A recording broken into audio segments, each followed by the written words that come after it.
Good afternoon and good morning and welcome to everyone.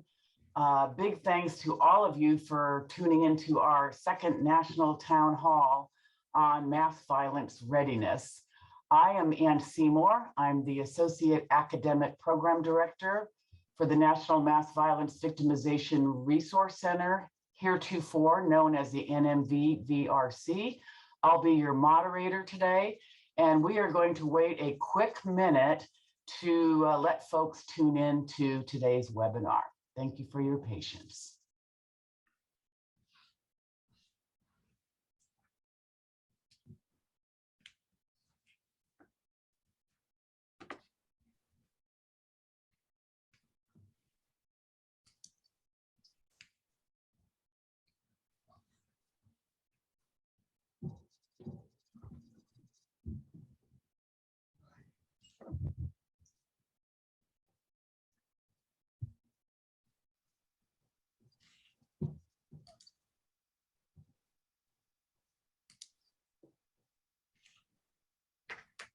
All right, I am ready to roll. If y'all are, let's go with the slides.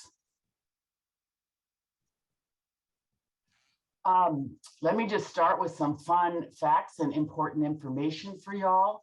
We have nearly 400 participants from 40 states and 7 countries. Welcome to all, especially our international participants who know that mass violence and terrorism are universal challenges for us all. We want to make sure you know that the information and resources that we'll be providing in chat will be summarized and available on our website following today's town hall. The National Town Hall is being recorded and will also be available on the NMV-VRC website. We want to say just thank you for the many questions that y'all submitted in advance. We are going to try to respond to as many as we can as time allows, and we're going to make sure we leave time at the end. And really important, please note that when you leave the National Town Hall, you will be directed to an evaluation form. We thank you in advance for your feedback. It's really important so that we can improve our future national town halls. So this is the second National Town Hall on mass violence, focusing on readiness. We are always grateful to the U.S. Department of Justice Office for Victims of Crime. And please make sure to read the little disclaimer at the bottom that says that opinions, findings, and conclusions or recommendations expressed are those of the authors and not necessarily the DOJ Office for Victims of Crime. Okay, today, if we are successful by the end of the National Town Hall, y'all are going to be able to identify the many traditional and non-traditional professionals who are involved in responding to mass violence incidents and what their specific roles and responsibilities are. Hopefully, you'll be able to describe the structures and collaborative strategies that you need to think about in planning for effective survivor-centered mass violence readiness and preparation. And finally, you'll be able to describe the importance and core elements of advanced planning. You're going to hear that emphasized a lot to strengthen your state or community's readiness to respond to a mass violence crime. We have an amazing A-team of presenters today. And I want to remind you that their bios are included in the invitation that you received to the webinar. So please honor them by reading their very impressive bios. We have Eugenia Pedley, who is our Senior Program Manager from the U.S. Department of Justice Office for Victims of Crime. Amanda Egan is the Senior Training and Technical Assistance Specialist with the ICP TTA, assisting victims of mass violence and domestic terrorism. Michelle Garcia, in my own backyard, she is Director of the District of Columbia Office of Victim Services and Justice Grants. Team Hawaii features Pamela Ferguson Bray, who's the Executive Director of Hawaii's Crime Victim Compensation Commission, and Randy U. Barretto, who is the Commission's Special Projects Coordinator. And last but not least, Dr. Alyssa Reingold is the Director of our Center's Preparedness, Response, and Recovery Division. Welcome to all of our presenters. And speaking of welcome, we are just really fortunate to have Eugenia Pedley to provide you with some welcoming remarks today. Thank you, Eugenia. Thanks, Anne. Hi, everybody. I'm really glad that you can join us today for this important topic. So let's get to it. OVC has been talking about preparing for mass violence events for a really long time. And obviously, we're not trying to recreate existing emergency response plans, but we really do want people to think about how to help victims before these incidents occur. And that's often missing from a lot of these plans. And, let's be honest, it's not always an easy sell. We kind of all know we should be considering this topic, but these events really aren't something we want to think about happening in our areas. And let's not ignore the fact that people are busy and agencies are understaffed. So it's probably human nature to kind of keep putting it off for a whole host of reasons. But if time and events have shown us anything, it's not only can these things happen where we don't expect them to, but they do repeatedly. Just think about a small elementary school in Newtown, Connecticut, or not a very big church there in Charleston, South Carolina, or a tiny congregation in Sutherland Springs, Texas. These are just some of the places that I'm sure did not expect to have a mass shooting. And it's pretty clear that these terrible things can happen almost anywhere and at any time. And so I remember years ago when I first went out to the field, maybe it was like 2012 or so, a person in one of the offices told me they thought their response to an incident went reasonably well because they had taken the time previously to build relationships with people in other organizations. And that didn't mean the response was perfect. I think they forgot about cell phone chargers and were running to their cars to charge their phones. But knowing who to call had really helped them. And folks in those other agencies knew them and trusted them.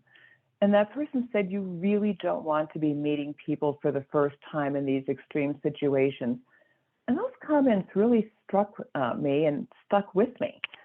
So I'd like to add a caveat to this, that while knowing people in other agencies is great, it's even better if the relationships are institutionalized and don't exist just because somebody happens to be sitting at a particular desk and they happen to know somebody at another agency.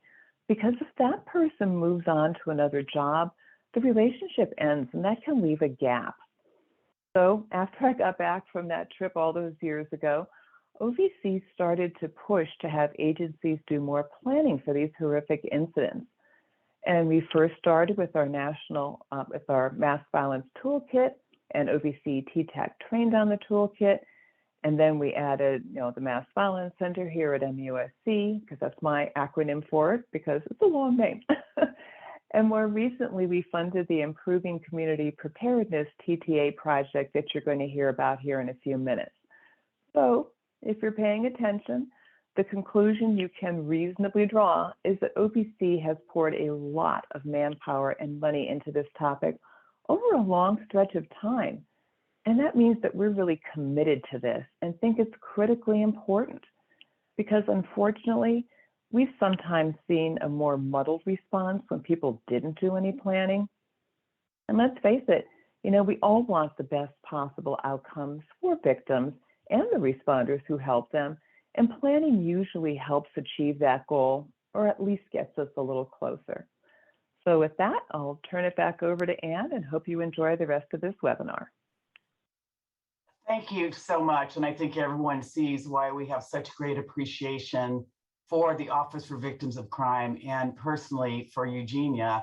You just gave us a great overview of why folks should know before they need to. You don't expect it's going to happen. We hope it doesn't, but readiness is really important. And speaking of readiness, here at the National Mass Violence Victimization Resource Center, everything we do is guided by our stakeholders who include mass violence survivors and victim service professionals. Their lived and learned experiences are foundational to our center.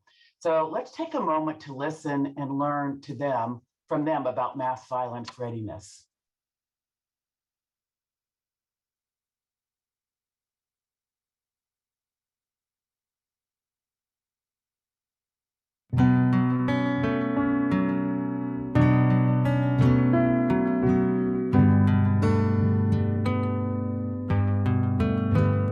Readiness for us, the family, as far as I'm concerned, was impossible.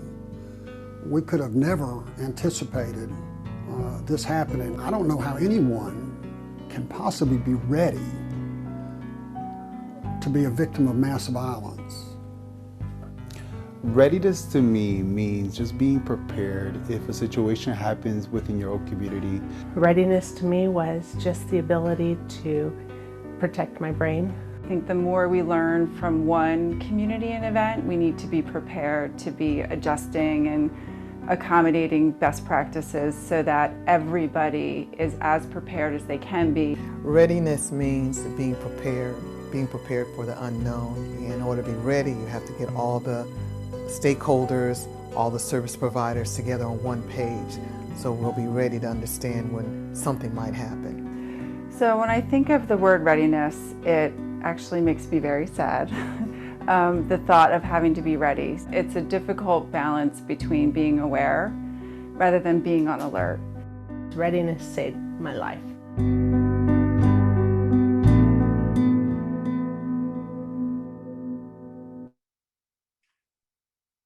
Thank you to our center's stakeholders for sharing their personal experiences. Y'all heard be prepared, be ready, and even if you are, there's so much that we need to think about in the event that mass violence occurs.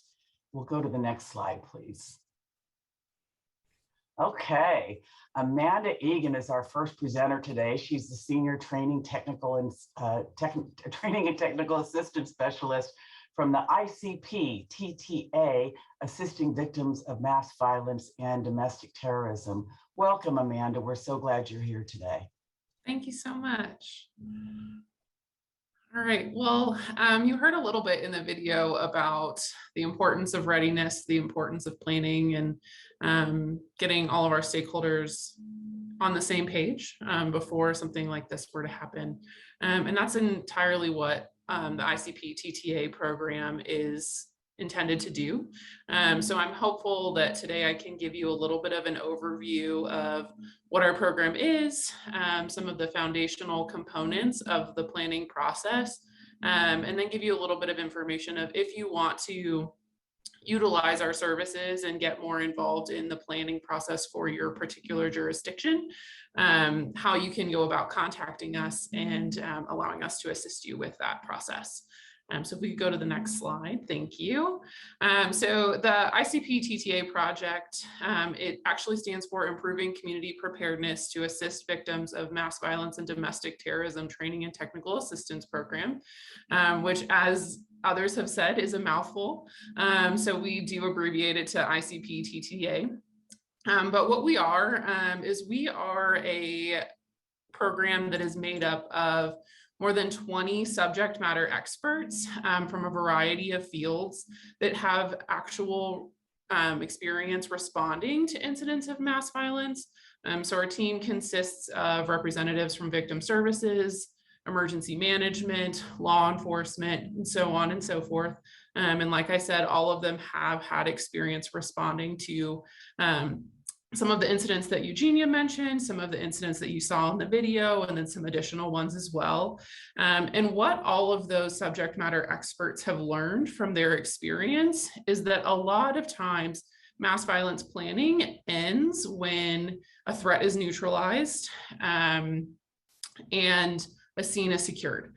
So oftentimes those who survive an incident of mass violence and the families are forgotten about or a bit of an afterthought. And our goal is really to help jurisdictions prepare for all of the moving parts that come with supporting victims and their families after a incident occurs and the scene is secured. So we really hope to build on existing plans to continue them through the support process for victims and their families. So if we could go to the next slide. Thanks. So what we know is that victim services knows what they do, emergency management knows what they do, law enforcement knows what they do, and everyone does their jobs really, really well. But our goal is to create a common system and a common understanding that really creates avenues for different folks to get involved in the response at the time that it makes sense for them to get involved in the response. And be working together efficiently to really support victims and their families through what is oftentimes the most challenging thing that has happened in their lives. So this is the preparation piece allows us to help them move through that and walk with them on that journey. And we do that by utilizing our subject matter experts to provide individualized training and technical assistance directly to their jurisdictions, using what we call our 16 best practices in planning. If you could go to the next slide. Thank you. So as you're sitting here in this webinar, I really encourage you to think about the existing plans that you have in your jurisdiction, as well as the 16 things that you're seeing on the screen. So are all of the folks that would be involved in your response familiar with incident command? Your victim services folks might not be aware of how they fit into that, and what their role is on, like, with the reporting structures and all of that. Do you have a plan for how you're going to manage large amounts of donations that are going to come in that might exceed what you normally would see in a non-mass violence incident? Do you know how you're going to manage the donation side, the financial donation side of that? Do you have the systems and structures set up to both collect and distribute large amounts of funds? Do you know how you're going to support potentially hundreds and thousands of victims through a criminal justice system? And have you exercised those types of things? So really just encourage you to take a look at these 16 best practices. Think about your plans and think about where you have things that are set up and are ready to go, and where you might need some additional expansion and building upon those 16 best practices. And these 16 best practices are really the foundation for everything that we do. They were developed by our subject matter experts who, like I said, have responded to these types of incidents. And these are the things that they say, if you have experience and plans ready to go in each of these 16 areas, you will have a smoother response than if you aren't ready in all 16 of these individual areas. So like Eugenia mentioned, we believe that it's important to not only know who the responding agencies in your area might be, but also what services they can provide, and any laws, policies, procedures that might govern how they do their work. Our program is here to help facilitate that relationship building, whether it's I'm an emergency manager and I don't know who the victim services providers in my jurisdiction are. We can help you get connected to those people and do some research and figure out who they might be. Or the reverse. If you are a victim services professional and you don't know where the emergency management department lives in your jurisdiction or how to get connected to them, we would be happy to help you do that. Because you don't want to be exchanging business cards at the scene of an incident, or really going through a crash course in what does this other agency that's responding do, and how do I not get in their way, and how do I make sure that they're not getting in mine when something is happening. You really want to focus all of your efforts on your victims and their families, and you do that best by knowing who's doing what and when they're doing those things. One of the big roadblocks that we've seen and when it comes to relationship building is knowing how to communicate even with one another. If you just take a moment to think about the many acronyms, position titles, protocols, and structures that are a part of your own agency, and would those things make sense to someone who is not part of your agency? The answer is probably not. And what you see on the screen is an example of that. So if you can understand what that sentence says, kudos to you. You've probably done some relationship building between different agencies and fields within your jurisdiction. But most of the time we find that that's not necessarily the case. And learning these things can really help you when you're responding at the scene. So before we get started with the jurisdictions that we're working with, we take a lot of time to build that common understanding of what everyone needs to know about the other entities that are in the room. So victim services operations provide support, information, resources, and advocacy for victims of violence and crime, whereas emergency management is the process of mitigating, planning, preparing for, and responding to different hazards, including incidents of mass violence and domestic terrorism. So what we'll do is we'll go through each of the different things that you see on your screen and talk about how the mass violence toolkit might relate to the core capabilities that an emergency manager might see. And when we do that, our big goal is that we are helping folks to not only get on the same page, but also to hash out the responsibilities and the roles that are needed in a mass violence incident, to ensure that everyone has the processes and protocols that they need. So we do that by helping you develop a mass violence and domestic terrorism annex to your all hazards plan that already exists within your emergency management department. And as I'm sure you can guess from some of the things that I've mentioned, there are different sections of that annex that are dedicated to each of our 16 best practices. So really working through who needs to be involved when it comes to crisis communications, and who needs to be in the room, who's the one making decisions, and who do they need to communicate with, both publicly and within the response itself. And so on and so forth for each of the individual 16. Once we've developed that plan, we'll work with you to incorporate the elements of that annex into the exercise calendar that already exists within emergency management, to make sure that we're not only exercising the threat neutralization portion of a mass violence incident, but we're also continuing that through how are we supporting victims and their families through the immediate days, but also years following an incident. So when we think about the time that takes, it takes between 6 and 18 months to develop that mass violence annex. And that really depends on, are all of the players in the room at any given time, what already exists and what needs to be fleshed out significantly more. And that's gonna vary from jurisdiction to jurisdiction. And also spending time really just talking about what is this best practice, what goes into this best practice, and what are all of the moving parts that are associated with each of those 16 things. Currently, when we think about the sites that we have actively, we have 9, and you can see them on your screen, and are also in the process of onboarding 3 more, and figuring out the plans and procedures that they have already.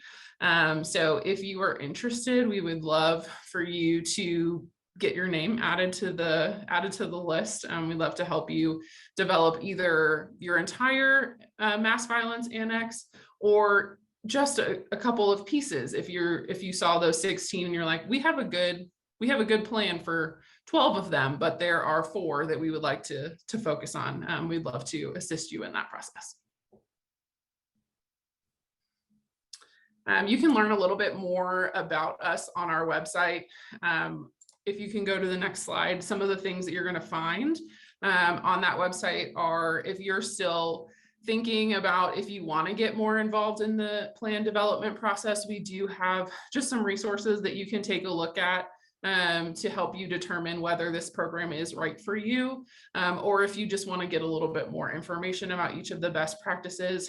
We do have a variety of trainings that are also available. Some that are focused on communication, some that are on resource management. Again, they are centered around our 16 best practices. So if there is a best practice, there's a training that can tell you a little bit more about that. One of the big resources that we're really excited about that came out in January is our exercise guide. So if you are an emergency manager that wants to exercise the victim services portion of your response to a mass violence incident, we've developed a series of drills, tabletop exercises, full-scale exercises that you can really just plug and play with. The scenarios are there, the injects are there, they're all ready for you to put into practice. We also offer a couple of live trainings. So these are not ones that you're going to see on our website, but they are ones that we would be happy to work with you to put on live. And the reason for that is that we know that these ones require a little bit more explanation, a little bit more question answering.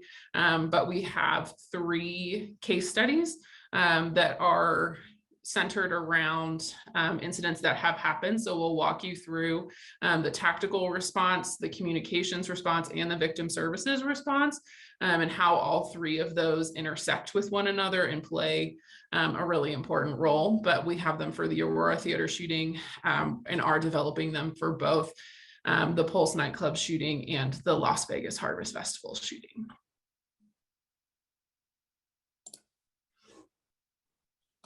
So if you're interested, you can see the QR code on your screen, and that will take you to our application where you can request whatever it is that you feel like your community needs at this point in time, whether that, like I said, is the whole annex development, whether it's specific training around one of the 16 best practices that is catered to your community.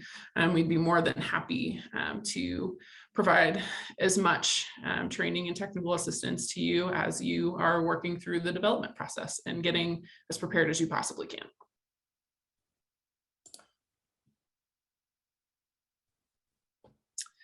And there's my contact information.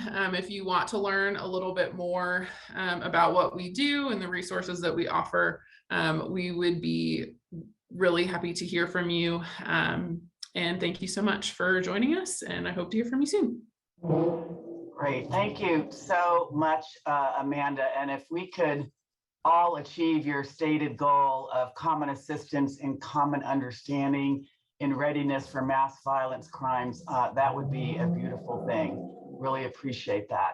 I am delighted to welcome Michelle Garcia, who is Director of my community's Office of Victim Services and Justice Grants. Thank you, Michelle. Thank you so much, Anne, and good day to everyone. It's an honor to be here with all the other presenters, and thank you so much to Amanda. I was taking notes throughout your presentation, and I am sure I will be in touch because I think one important takeaway from what you were saying is that response and preparedness for mass violence victimization is a journey. It's not a destination. It is something we are always working on and always evaluating and reevaluating and ensuring that we are staying as prepared as we possibly can. So thank you to the center for asking us to talk a little bit about how we have done some of that work in the district, and I think particularly how we have worked to build that bridge between victim services and emergency management. And that definitely it is and has been a process of bridge building. So next slide, please.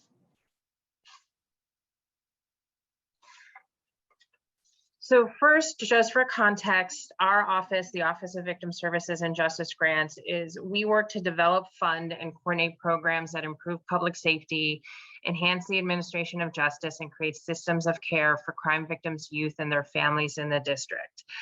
We are the state administering agency for VOCA victim assistance dollars. And a large part of what we do is we provide grant funding to community-based organizations that provide a comprehensive response to victims of crime, all types of crime, as well as working in several other areas. But for the purposes of our discussion today, really wanting to focus on that victim services component. Next slide, please. So the District of Columbia, probably like all or most of your jurisdictions, has a developed response plan for disaster, and disaster very broadly looking at the range of natural disasters to mass violence incidents, crime or terrorism related incidents. And within the district, it's actually our Department of Human Services that has the primary responsibility around emergency support function 6, which is the mass care, food, emergency assistance, housing, and human services in response to a disaster. And so they are the lead agency in the district to provide mass care and assistance during any type of disaster or emergency. And that has been well established. DC, I will say, is given that we are the nation's capital, we're probably one of the most prepared areas when it comes to responding to emergencies and disasters and mass violence incidents. But also we probably have some innate challenges different than many other jurisdictions, given the large number of local and federal agencies present in the district that have roles and responsibilities in responding to mass violence incidents. And so again, this highlights the need for this continued conversation, the continued relationship building, the continued updatings of plans and protocols, because even as we do the planning, even as we think we're prepared, an incident will then happen that will demonstrate to us that perhaps we weren't as prepared as we thought. And that's exactly what happened in the district. Next. So folks may recall that there was a mass violence victimization incident at the Washington Navy Yard. There was a mass shooting that occurred, and in response to that, there were several analyses done as to how we as a district and all the various responders who responded to that incident came together, and what worked and what didn't work. And as part of that after action report, there was a focus through our office to look at how were the needs of victims met in that day and in the days that followed that incident, and were there opportunities to enhance those specific responses to the victims amidst everything else that was happening at the same time in terms of assuring public safety, trying to secure the scene, trying to ensure there were no other threats, but looking very specifically at how were victims getting their needs met. And so there were multiple recommendations that came out of that report. Next. And those included that in incidences of criminally related or terrorism related mass disaster or mass fatality incidents, the Office of Victim Services would have a role and a responsibility in working collaboratively with our Department of Human Services in a number of different ways. And this was because within the district government, we are that entity that has that relationship with the victim service providers throughout the District of Columbia, and had that capacity to try and pull in those force multipliers and build the capacity for future incidents.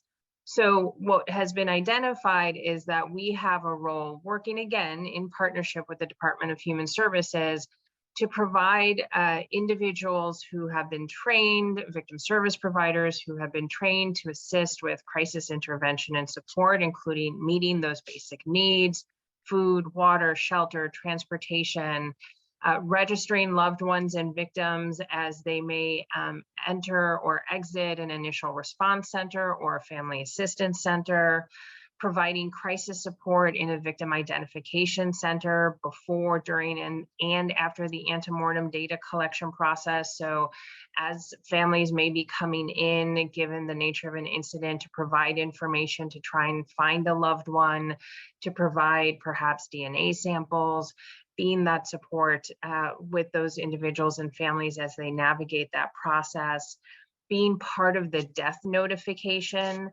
for next of kin. This was a really critical piece that came out in this process around having support people in place for the families, as our Office of Chief Medical Examiner and the Metropolitan Police Department and our Department of Behavioral Health, or whoever might have been the entities charged in an incident with providing those death notifications, that there would be support and assistance with that. And then also looking at how to provide those long-term options for ongoing victim advocacy, the enforcement of victims' rights, ongoing support, case management, and access to mental health care. And so this is the role that our office has stepped into since the Navy Yard incident, in trying to create a capacity within the district to be able to fulfill those roles should they be needed. Next, please. And so our approach to this was, one, recognizing that there was already great capacity amongst the victim service providers in the district, both in terms of individuals who already had existing training and experience around crisis intervention, crisis support and crisis management, psychological first aid, as well as clinicians and therapists trained in trauma-informed responses. So individuals who had those experience working in victim services, whether that was already working with community-based gun violence victims or domestic violence victims and survivors, sexual assault victims and survivors, but having that skill set, having that knowledge, and then being able to blend that with the emergency management piece. So again, building that bridge between victim services and emergency management, and folding it into the world of training that we were already providing for victim services providers in the district through our Victim Assistance Academy. So you can see, you know, this is just one flyer for some of the trainings we were doing. I believe this was back in perhaps 2018, where we were building in that orientation and mass disaster training, along with ongoing trainings we were doing around other victim assistance topics like confidentiality and elder abuse and building capacity and self-care. And so really wanting to normalize that there is a role for victim service providers in emergency response, in mass victimization response. Next, please. And so this is an example of the agenda from one of the training academies that we did. I believe this was in 2019. I'd have to double check. And also I want to acknowledge that Ann Seymour has been one of our trainers for many years, and want to thank her for her contributions to ensuring that the district is able to respond. And really what our focus on here was trying to establish a foundation of shared knowledge and information, and orient victim service providers, again, in what the emergency response and logistics would be in the district, right? So taking the skill sets that they already have, but then blending those with, okay, this is what you can expect when you come onto site in a mass violence victimization incident. Here are some of the different roles that you might be playing, whether this is in an initial response center or a family assistance center. Here is how you would receive information. Here's how we would look at even some of the logistics of being able to travel in and out of the city. The District of Columbia is surrounded on two sides by water. And so depending on what happens, there was a lot of conversation around how would people actually move around? What would we do? And then just, again, what are the different roles folks could play, both in that immediate aftermath and then some of the longer term aftermath of a mass violence victimization incident. We have partnered with our Department of Behavioral Health to do this in coordination and collaboration with them, and continue to do this. I will also say that our Office for Chief Medical Examiner has been a leading partner in the work that we've been doing around mass violence victimization, and being a leader in training exercises, both tabletop training exercises and full-scale exercises, so that, again, we can plan, we can prepare. Doing that exercise is really critical because it allows you to try and identify where you still have opportunities to enhance your responses, where you have gaps, where you run into the, oh my gosh, I can't believe none of us thought of that element, to, again, try and be best prepared as we possibly can. And again, we continue to do this work. We continue to build the cadre of victim service providers who are prepared to respond, and really have, I think, embedded in our emergency response folks the recognition that victim service providers are force multipliers when it comes to emergency response. And my contact information was back in one of my first slides, but I'd be happy to, if anyone has any specific questions, to respond to those as well when we get to the Q&A. Thank you.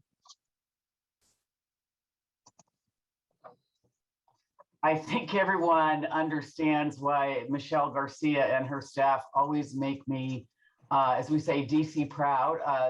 When she said that this is a journey, not a destination, I got goosebumps because I've been doing this work for a long time, and your VOCA administrators like Michelle, your victim compensation administrators, and folks from communities who have experienced mass violence are there for you to share the lessons learned, and they are so willing to help pay it forward to everyone who has the misfortune of experiencing mass violence or terrorism incident. So thank you. And I have to say, a public service announcement, all of the resources, the PowerPoint, the audio video recording, everything that's in chat, and we'll probably throw in a few bonus items, will be available following the National Town Hall at nmvvrc.org. We're getting lots of questions in chat. That is the answer. So thank you. And I want to say aloha to two women who are just amazing people in my life, personally and professionally. Pamela Ferguson Bray is the director of the Hawaii Crime Victim Compensation Commission, and Randy U. Barretto is the Special Projects Coordinator. And Hawaii is one of the few states that has actually developed a comprehensive strategic plan to prepare for incidents of mass violence and terrorism. So welcome to Team Hawaii.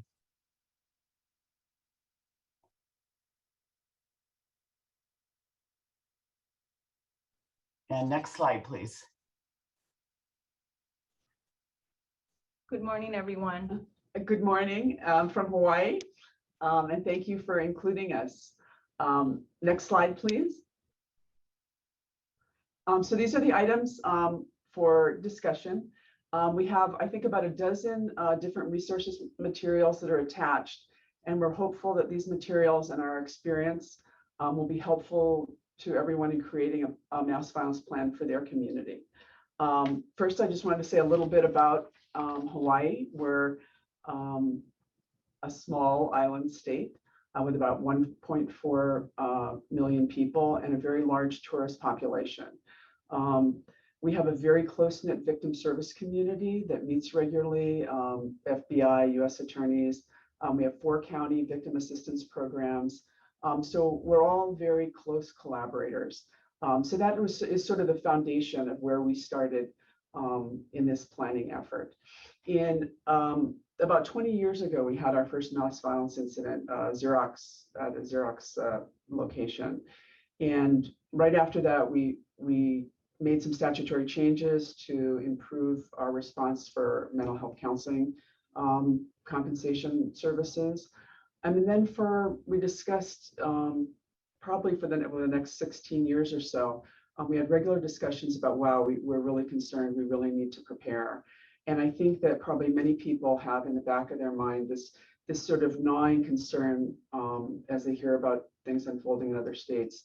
You know, this could happen and we're not prepared.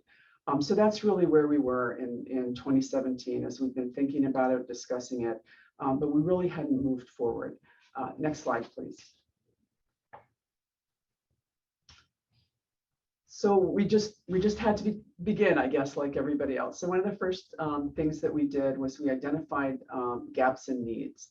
One of the biggest gaps was that, and I'm sure this is true of everyone else, is that people aren't really, especially first responders and other folks involved in emergency management, are not aware of victim services and the real need for specialized victim services in response to a mass violence incident.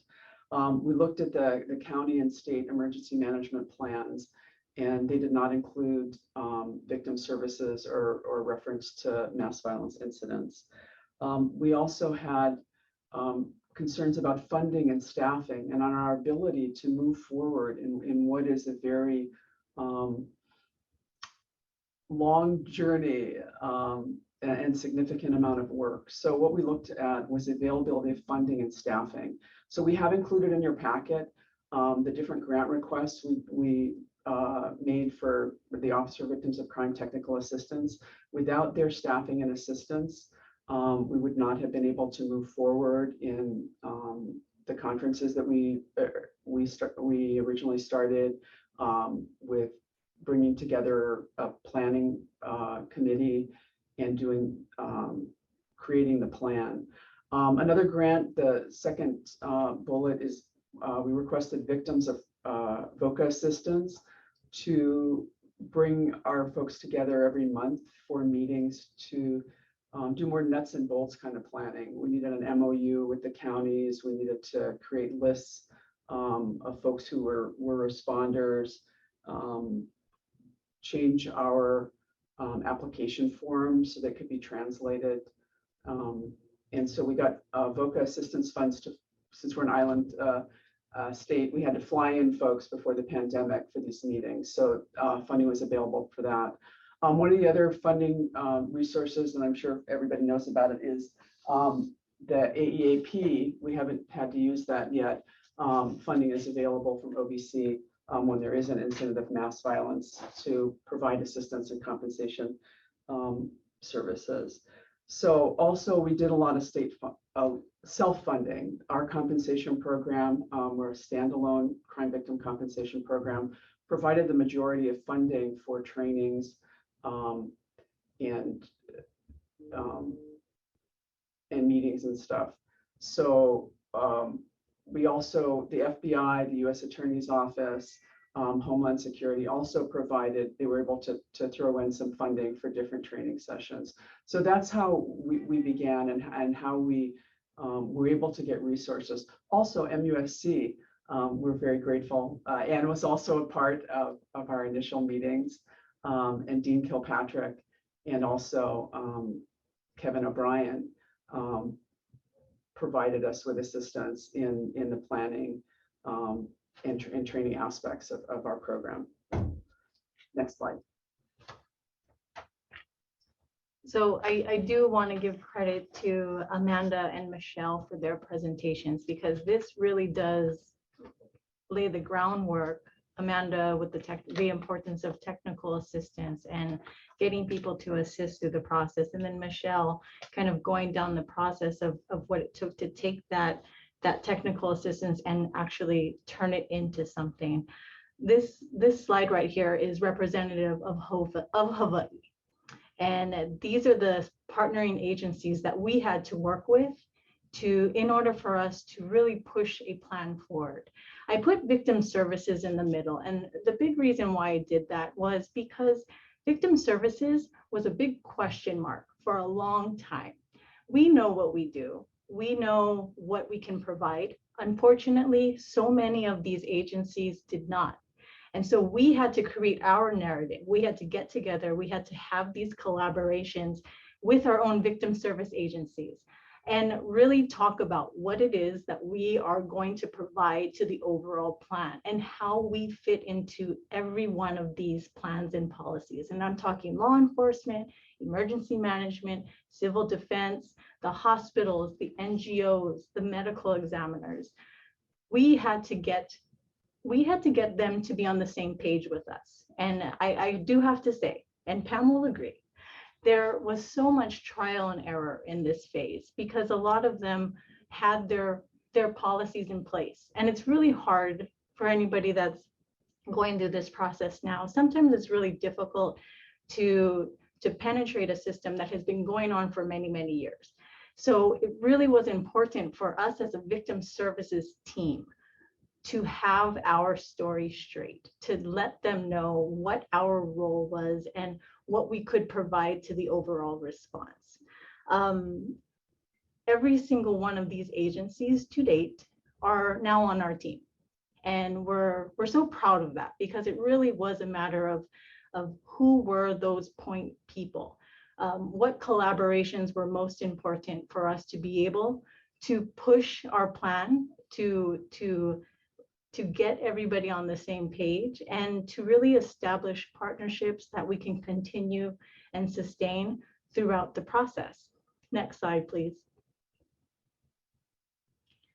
And these were these collaborations. So Pam talked a little bit about the victim witness coordinators team. So the victim witness coordinators team, that's been going on for years. And that really is a collaboration of victim service providers such as the US Attorney's Office, the FBI, our 4 county victim witness directors, the Crime Victim Compensation Commission. And that team of people really had to get together and identify what the gaps were. And our number one gap was we didn't know how to get victim services out there. And nobody else knew about victim services. So we had to make sure to come together, have these conversations, the really uncomfortable conversations that made us recognize that maybe even we don't understand what our role is. So once we were able to establish that, once we were able to say, okay, as a unit, we need to come together and start these collaborations and these partnerships. Then we were able to get funding through the Department of the Attorney General.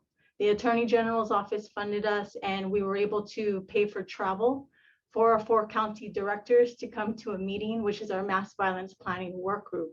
This meeting combines the victim witness coordinators with emergency management, the medical examiners, law enforcement, everyone that would be part of that response team. Now, I do want to say that as wonderful as all of this sounds, there was certainly trial and error. And the trial and error was really, we had so many people joining the group and then not coming into the group and then joining the group again. So finding consistency was certainly a barrier. But what happened out of all of this was we were able to identify those team players that knew the importance of mass violence response and knew the importance of victim services in that response. So today, we actually have a mass violence planning group that involves every single one of those agencies that you just saw on the previous slide. We are still working. Right now, we're currently in the phase of working with the hospitals and mental health providers, because we all know that's an important component to the victim services team. But it is still a work in progress. Okay. And of course, all of these conversations move forth to trainings. I emphasize the trainings, and you'll see a little bit more down the presentation about these particular trainings. Next slide. So next, we're going to talk, I think, most about the response plan. We're very, very grateful, and without the help of the technical assistance from OVC, we would not have been able to complete the plan.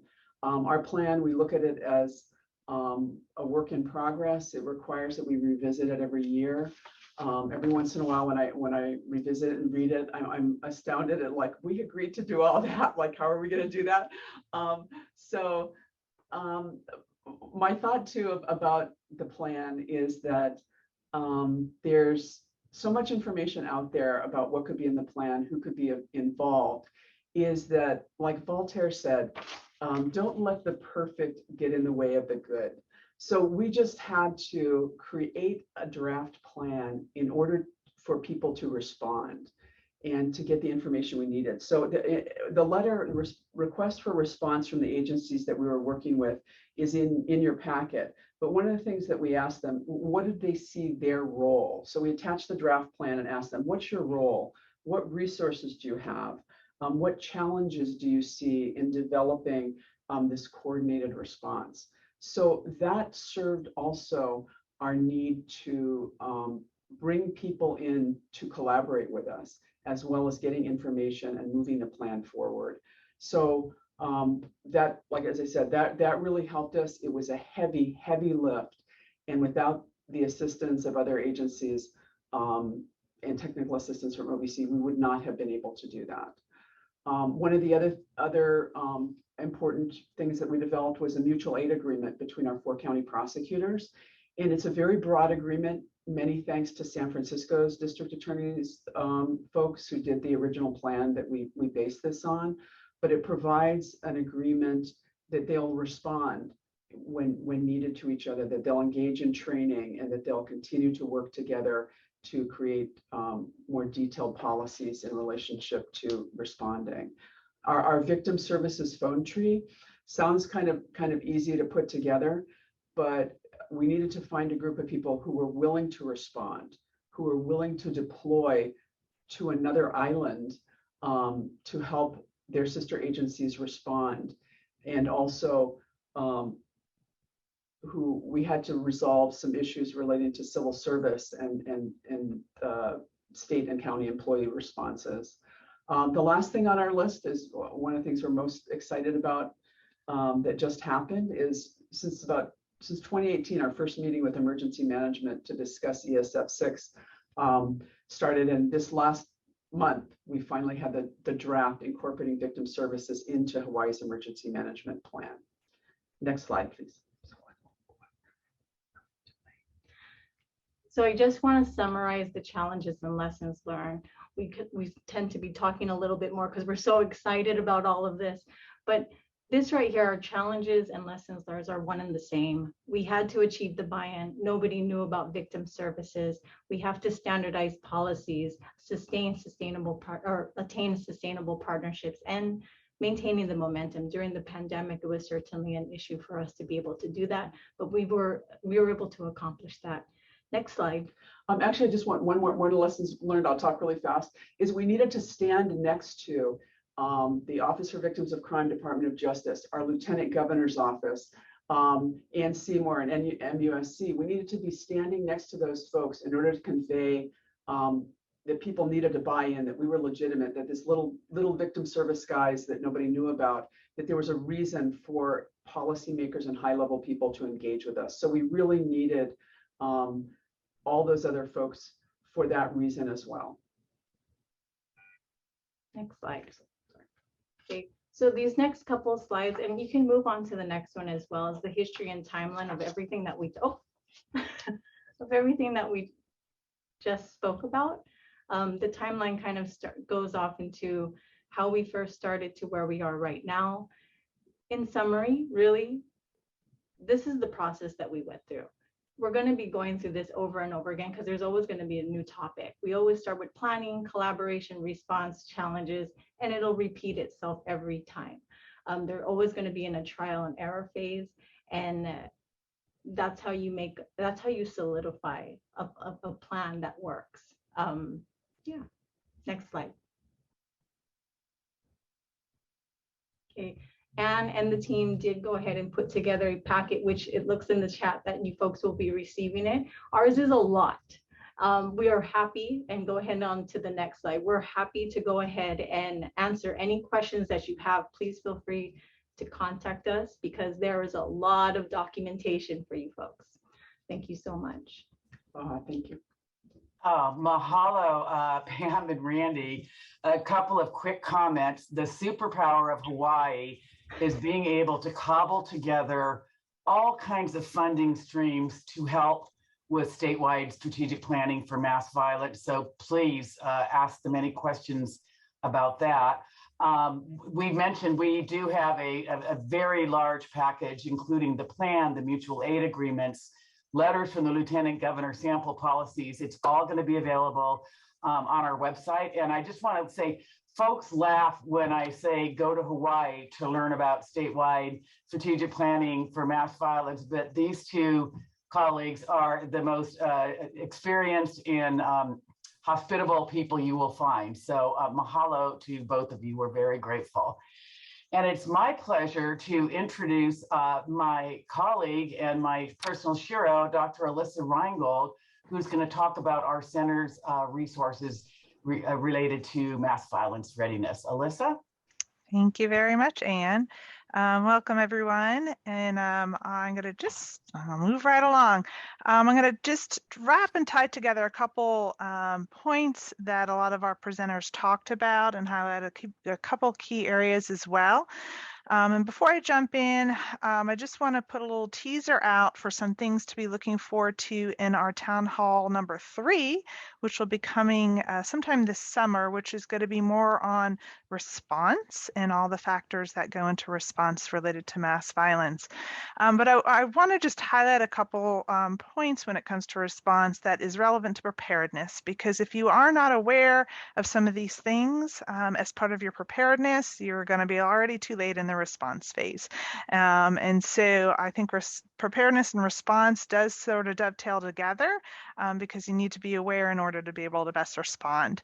I just want to highlight a couple areas of communication that is several folks kind of alluded to, of making sure you know who your emergency planners are, and emergency planners need to know who our victim assistance folks are. And there's also in making sure victim services and mental health, behavioral health services are integrated in mass violence and crisis response related to a joint operations center. So making sure all those multiple agencies that may be involved in joint operations center is working together and know each other, and aware that there is a joint information center, which is more of a centralized communication and media relations coordinated plan when it comes to a mass violence incident, and making sure that we are all kind of aware around that to make sure that information that does get sent out to families, victims, the community at large, that it's timely, that it's accurate, and to be mindful of rumor control. And it's really important, as I mentioned, that victim service professionals are looped in, and so that needs to be looped in at the preparation stage. It's too late when you jump in during the response phase. So I just wanted to kind of highlight that. Also want to talk a little real briefly. You'll hear a little bit more over the summer in our next town hall about some federal resources and different federal agencies and their role in the response when it comes to certain mass violence incidents. Sometimes during specific types of mass violence incidents, the FBI's victim service response team may be called to assist that community in their mass violence response. And so just being aware that is those are resources that exist, that assist. You'll hear more about them next time, as well as the Bureau of Alcohol, Tobacco, and Firearms and Explosives Victim Witness and Assistance Program.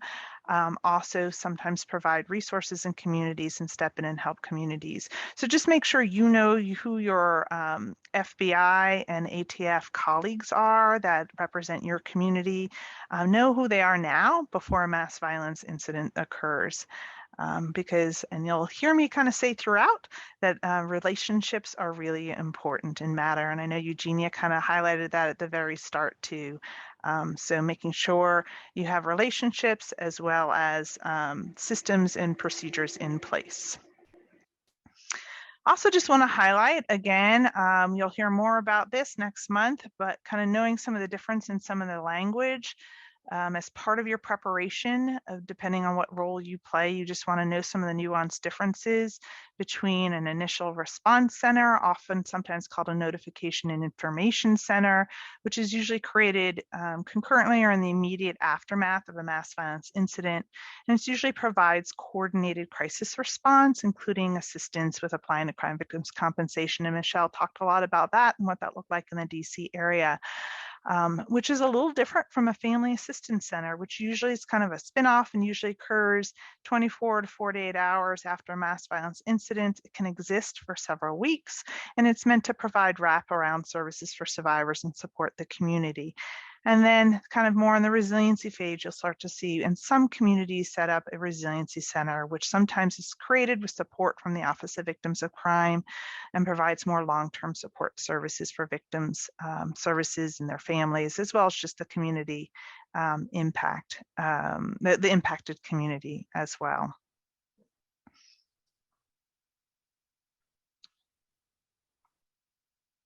So one area I do want to take pause and highlight is making sure not only are you prepared from an emergency management perspective, from a victim service perspective, but also from a mental and behavioral health perspective. You want to make sure your mental and behavioral health providers in your community are part of all your preparation and planning, are at the table early on to be able to help identify what are the resources in the community, as well as the potential gaps when it comes to behavioral mental health services, and to hopefully identify what the training needs may be in your community. And so that way you can bolster up your mental and behavioral health and victim service professionals around mental behavioral health issues now, before an event occurs. Because when an event occurs, early intervention training is a little late. So know what are the evidence-based mental health services for early intervention. Those include psychological first aid, or PFA, as well as skills for psychological recovery, SPR. And PFA is usually done within the first 24 to 72 hours after a disaster, trauma, mass violence incident, where skills for psychological recovery can be done for the next several weeks to months after a mass violence incident. So making sure your professionals are trained in those early intervention strategies. And then also pay attention whether you've got providers in your community that are trained up in long-term interventions and evidence-based trauma-focused treatments, for instance, such as prolonged exposure or cognitive processing therapy. And so just making sure that you have the capacity when an event occurs to be able to serve. And now in your preparation phase, may identify those gaps and see where you can bring those trainings in.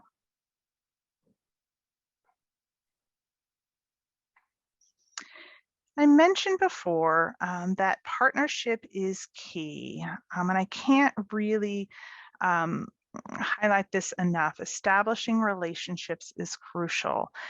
So I'm located in Charleston, South Carolina, at the National Crime Victims Research and Treatment Center, in addition to the Mass Violence Center. Our center provides behavioral health and victim services in our local community to victims of crime. And shortly after the Mother Emanuel AME church shooting that occurred here in our community in 2015, we were brought in to help with that early response as well as the ongoing resiliency phase. And I have to say, in our community, we weren't quite as prepared for a mass violence incident from the perspective of we didn't have all our MOUs, all of our ducks in a row about what everybody's roles in. What saved us is that we actually had really good partnerships. So we knew exactly who to call up on the phone. We knew where we trusted each other. And that was really a big highlight of kind of the work we did. In hindsight, we should have had some procedures in place in addition, because as Eugenia said, people retire, people move, and if we didn't have those relationships in place, I think our response would have looked very different. So start now, establish those relationships, and when you have, as you're establishing those relationships, create a multidisciplinary planning committee team.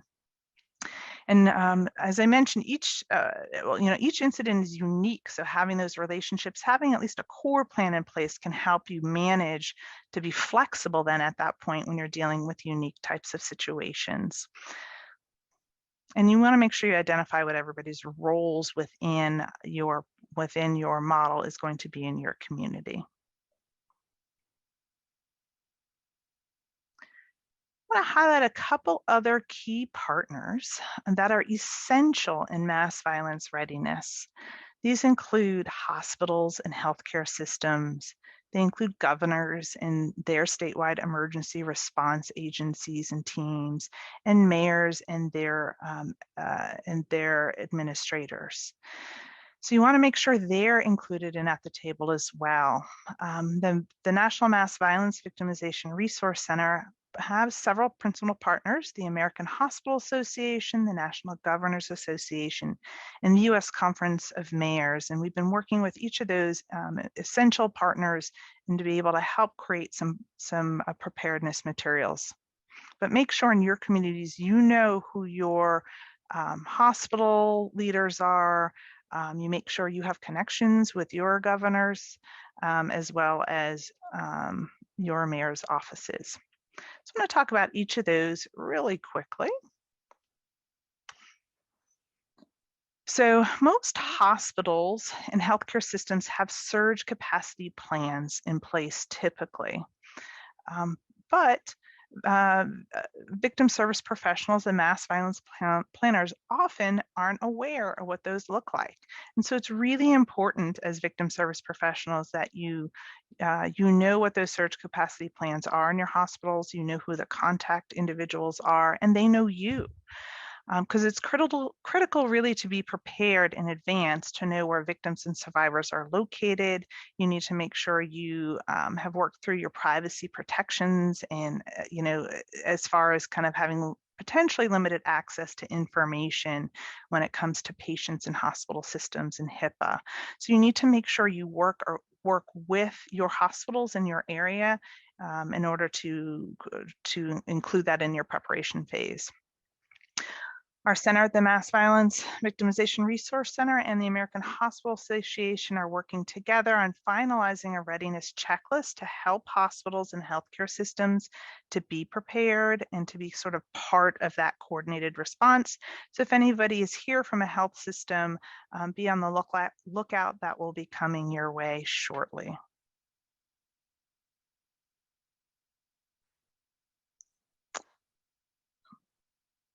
So governors have the most important role in identifying a mass violence crisis and really garnering federal, state, and local emergency response resources. Through our partnership with the National Governors Association, we've identified the need for increased awareness of the role of victim service professionals. So that our governor's offices are aware of what currently exists in their own communities, in their own states. And that really needs to be done in advance before a mass violence incident occurs. We've done a little bit of focus groups with state emergency planning agencies, and we're continuing some of that work with the National Governors Association to help with training and preparing different states around victim service approaches to mass violence.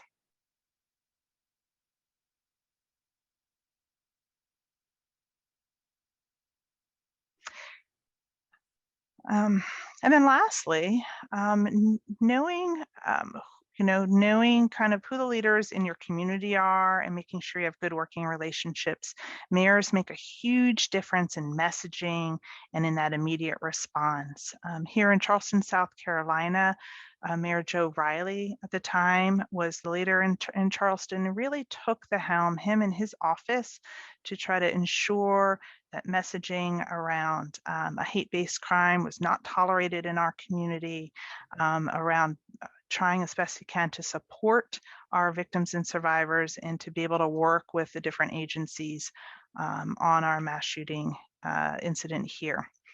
The U.S. Conference for Mayors and the United on Guns mass shooting protocol on United on Guns created a mass shooting protocol and a mass shooting playbook.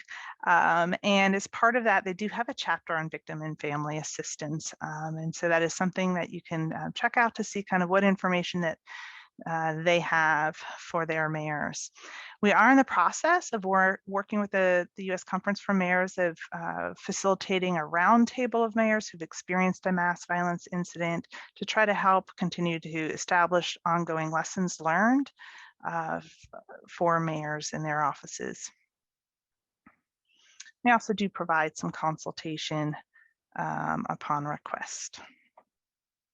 All right, so do you want to highlight real quickly a couple other additional resources that we have at the National Mass Violence Victimization Resource Center on our website.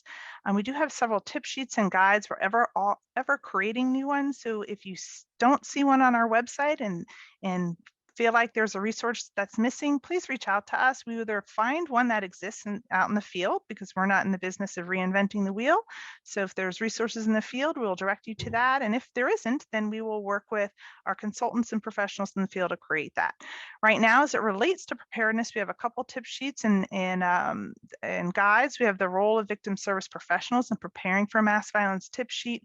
We have a victim service professionals and victim service agencies Go Kit. We also have a document on unexpected challenges during the immediate response to mass violence. And then lastly, we had worked with PERF, the Police Executive Research Forum, and with them, we created a lessons learned document for the role of police executives in assisting mass violence victims. So with that, I just want to highlight before I turn it back over to Anne, if you would like any consultation or technical assistance, you can reach out to us at the National Mass Violence Victimization Resource Center. You can reach out to Amanda at ICP-TTA. And then I also just want to highlight another resource that we didn't really highlight too much in this town hall. They were highlighted in our first town hall, but OVC-TTAC, Office of Victims of Crime Training and Technical Assistance Center, can also provide some consultation around preparing for responding in the recovery phases of mass violence. So I just wanted to highlight their email and their contact information. All right, I'm going to hand it back over to you, Anne. Well, thank you, Dr. Alyssa. I just want to add that on our website, we're going to be sharing lots of resources about short and long-term interventions for mental and behavioral health that Alyssa discussed quickly. It's something that I really encourage you to take a look at when the National Town Hall is over. And I think this was a really good bookend, starting with Eugenia and ending with Alyssa about why it's important to know before you need to. So thank you so much, Alyssa. We are going to start with the questions that were submitted in advance to our presenters. And if we have time, Vicki can pull up some of the questions from chat. Our biggest question that was asked by quite a few people, so I mooshed it into one question. How do you make the connections in advance with critical mass violence response partners, such as faith community leaders, medical professionals, healthcare workforce, state and local emergency planning agencies, and child trauma specialists? And I'm gonna toss that to Team Hawaii if you have any suggestions. So for this one, we cannot emphasize enough the importance of collaborations and having those stakeholder meetings so that you're identifying the agencies that you would need as part of your response team. For ourselves, we're still to this day making calls to hospitals, to chaplains, to anyone that would be of some type of service. Another thing that we need to look at is also your emergency management support functions. Those support functions kind of are the epicenter for a lot of the resources that you'll be needing. And making those connections with those agencies, we can't emphasize that enough, so that you have a list of resources that you know that you can make contacts to in case it's needed. Another thing that we want to emphasize is training. The training is so entirely important to make sure that these agencies that may not currently be part of the conversation are a part of the conversation. Getting them to understand what the mass violence response plan is, getting them to understand what victim services is. Those two things are the best ways to get that type of response in an advanced situation. Thank you, Randy. And I just wanted, my editorial comment is that in Hawaii, they are absolutely not afraid of picking up the phone and sending emails, making cold calls. They are fearless in reaching out to the people who need to be part of the readiness planning. So please follow the path of Hawaii and do not be afraid to reach out to folks you don't know. So thank you so much for that. Our next question is a very important one. And Amanda, I'm going to ask you to take this on. Are readiness strategies the same for rural and urban communities? And if there's any differences, could you please describe them? Yeah, so this question makes me think a lot about our 16 best practices in planning. And I would say those 16 best practices are important in the foundation of all planning and response efforts, regardless of whether you're rural or in an urban area.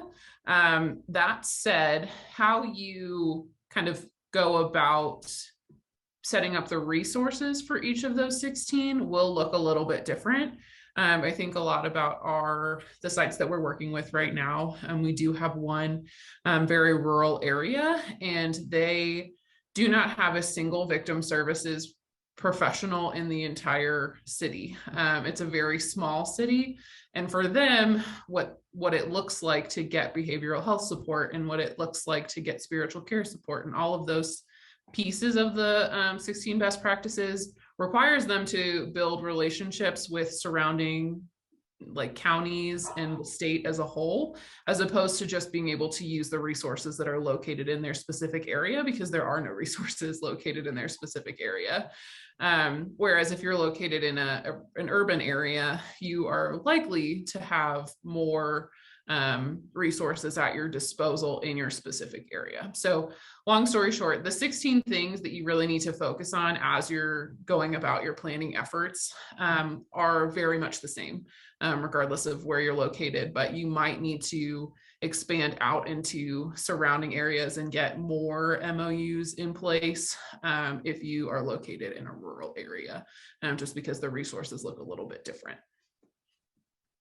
Great, thank you so much, Amanda. And I can also add that there are so many folks, you're listening to some of them in this presentation, who are called upon, especially in rural areas where there are less resources, to be able to provide immediate response and technical assistance. So I'm so grateful for the beauty of our field that allows for that. I am going to go to our third question, and that is, what are your recommendations for training strategies that involve mock responses? And we touched upon that a little bit. I'm going to ask Michelle Garcia to take this, and Amanda, please feel free to add on. I know in DC they've done quite a bit with mock planning exercises. Michelle? Yeah, I think that piece is really critical.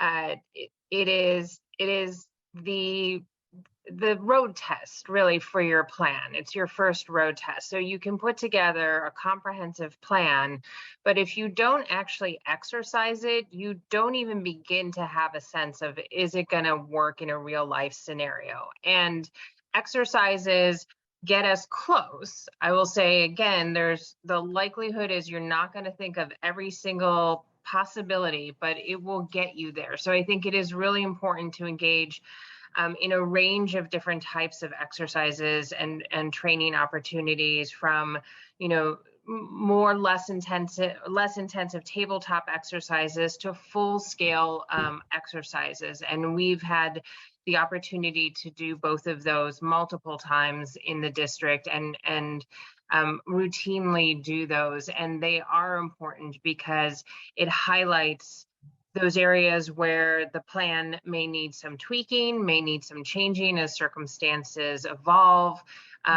identifies where, you know, we thought the capacity that we had built in to respond to X is really not sufficient once we've gotten into this exercise, and we have to actually expand that capability.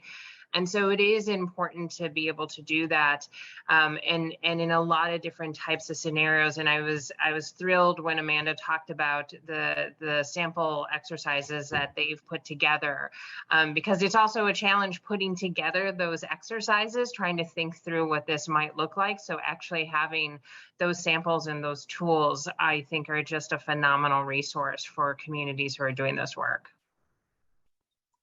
Great, thank you so much, Michelle. And Amanda, do you want to say a little bit about your exercises that are available for folks?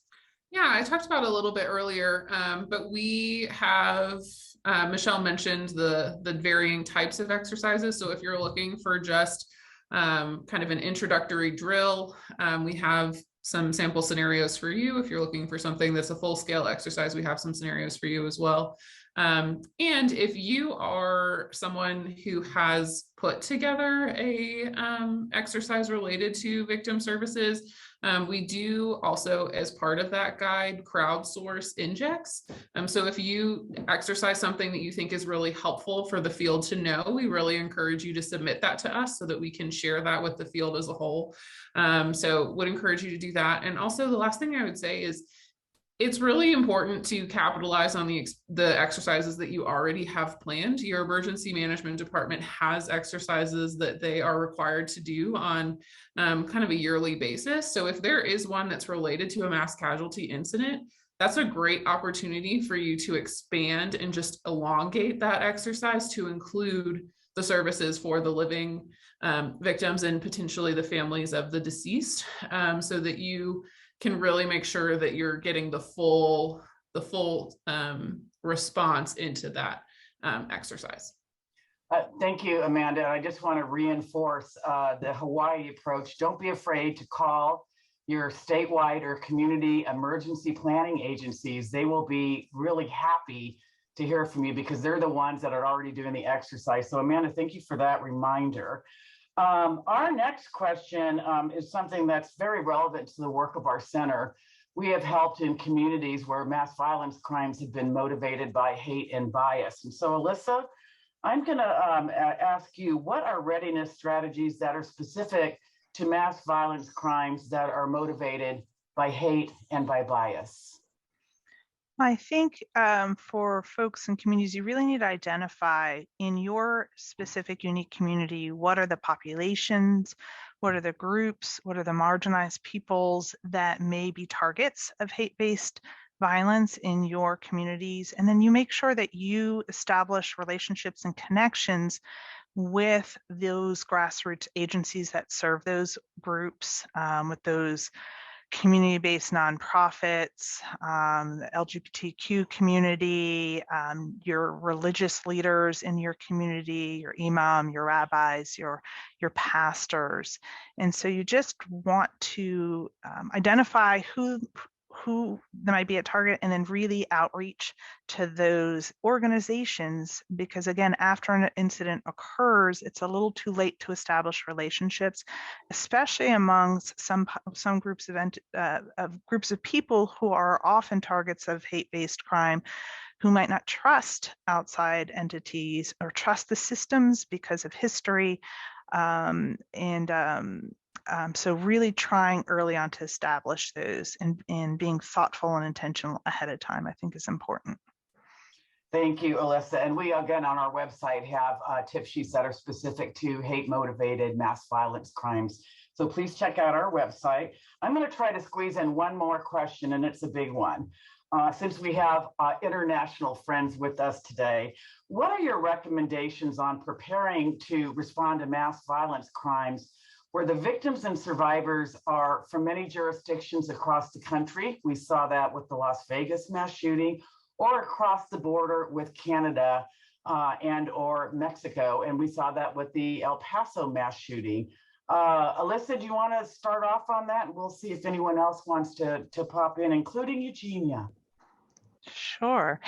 So I think just making sure that you work with, if it is across state lines in other states, even if your community is the lead agency working that mass violence incident or lead agencies, that you work with state officials and governor's offices from the other states, know those VOCA administrators or CV comp administrators, even though they are not necessarily going to be taking the lead, they will have connections of who are the potential victim service providers in the hometowns of those victims and survivors that might be leaving and going back to their homes. So they'll be able to help you connect them to their local resources, I think is really important.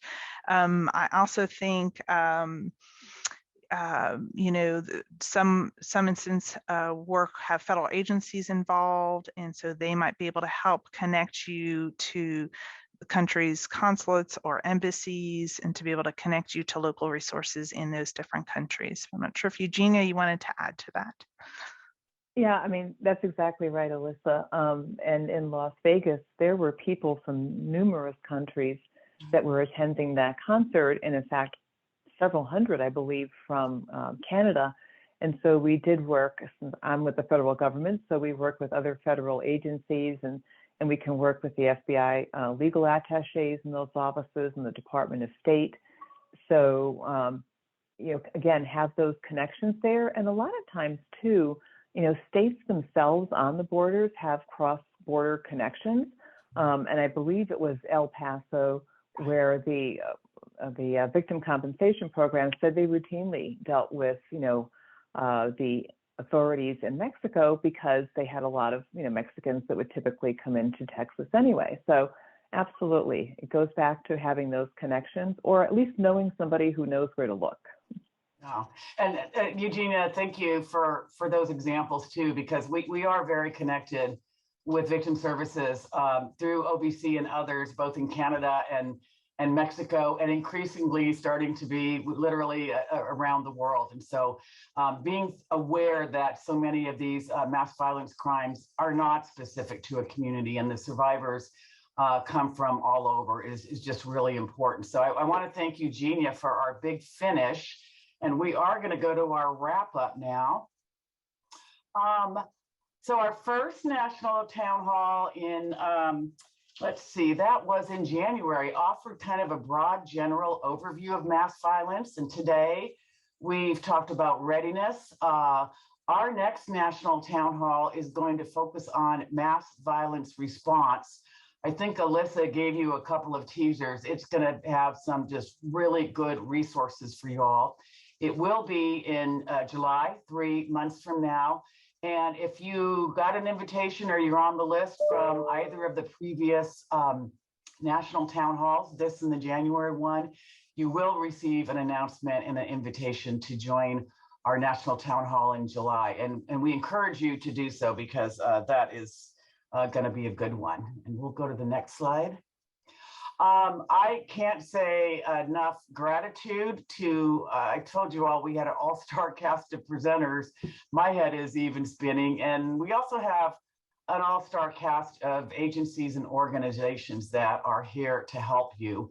I am going to reemphasize that the slides, the contacts, the emails, the resources that were included in chat, check out our website, and Vicki will correct me if I'm wrong, in 24 hours, and there will be a literal treasure trove for all of you to be able to access. In our next slide. I just want to say thank you. This is our largest national town hall, almost 400 people that we've held so far, and we certainly appreciate your interest in readiness, your interest in serving all victims of crime, but in particular, victims and survivors in communities that are impacted by mass violence. It makes us all feel really good that we know we can rely on all of you in the future if needed when there's a mass violence crime in your community, if that happens. Vicki wants to really emphasize when you press the leave button for the National Town Hall, there will be a brief evaluation survey. We pay attention to evaluations, and we always improve our training efforts when we get feedback from you all. So it will take you maybe like 2 minutes or even less to complete the survey. We encourage you to do so that we can continue to improve our training and our National Town Hall series. I got to end, we'll go to the final slide. I want to thank Eugenia and OVC. They are just amazing in terms of providing leadership, but also funding the resources of so many of the programs that you heard about today. And I will say the teaser for our next National Town Hall, we will be talking a lot about the AEAP program that is near and dear to OVC and to Eugenia's heart. So thank you so much. We do appreciate your support. And we're grateful to y'all for joining our National Town Hall. Thank you, great, and have a great morning or afternoon or evening.